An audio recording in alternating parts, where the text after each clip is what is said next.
And then we get Whoopi Goldberg, the specter of Whoopi Goldberg, saying that we have to suck it up. You know, we sucked it up when Trump won. In what way did Democrats suck it up when Trump won? We got 4 long years of you whining that Trump wasn't the actual president of the United States, not #NotMyPresident. The Women's March. Hey! Donald Trump has got to go! Hey! We got huge Black Lives Matter protests throughout the summer. The idea being that Trump was the fountainhead of systemic American racism. We got the media and their collusion narrative. Bombshell. The biggest bombshell. BuzzFeed's latest bombshell. That went on for years on end despite lack of evidence. Back to Russia.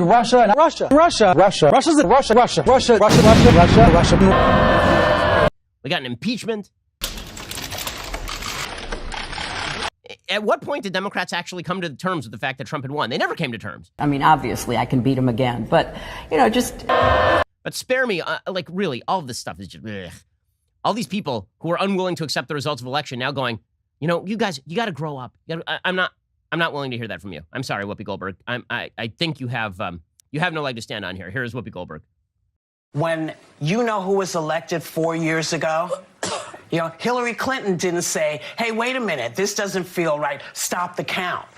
Trump knows he's an illegitimate president who got illegitimate foreign help. She didn't say, this isn't right, I'm not going for it. She didn't say any of that. So all of you, suck it up.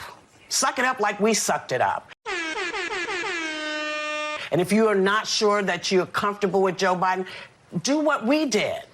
Find things and then take it to the law. And if the law says it's something to look at it. But from now on, suck it up. Okay, that is literally what is happening right now. People are literally going to the courts. They're literally filing affidavits. Okay, so in the meantime, Attorney General William Barr, he has put out a memo to assistant U.S. attorneys all over the United States, telling them that if they see credible evidence of election fraud, then they should investigate it. This is being taken by the media as a sign that William Barr has militarized on behalf of the Trump campaign.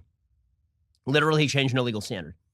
Okay, so the headlines are, William Barr initiates investigations, and the media are like, yeah, but we don't see any evidence of serious widespread voter fraud. That's not what the letter says. So here's what William Barr's letter actually says. He's the Attorney General. Here's what he actually says. And by the way, people are saying that this is him, basically trying to please Donald Trump, that this whole thing is about him trying to appease Donald Trump because Donald Trump doesn't want to accept that he lost the election or something. What if the reason that William Barr is doing this, here's a possible take. What if the reason William Barr is doing this is because, number one, there may actually be credible allegations of voter fraud out there that are worth investigating, and two, if there are not, it is good for the DOJ to be on record saying that they were investigating those things so people feel more safe and secure after the election is over. Did it ever occur to anybody that the reason this process exists is so that when the election is over, people at least are able to point to the court cases and to the investigations and say they came up empty? Right? It turns out that the Mueller investigation, it was bad and it was badly predicated, but the Mueller investigation did justify Trump's claims that there was no collusion. Made it very difficult for Democrats to claim there was collusion. Well, after this election, let's say that the DOJ comes up with no serious allegations of widespread voter fraud.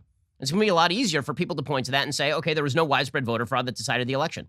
The purpose of the process is not to come to a preset end. The purpose of the process is to ensure the integrity of the election.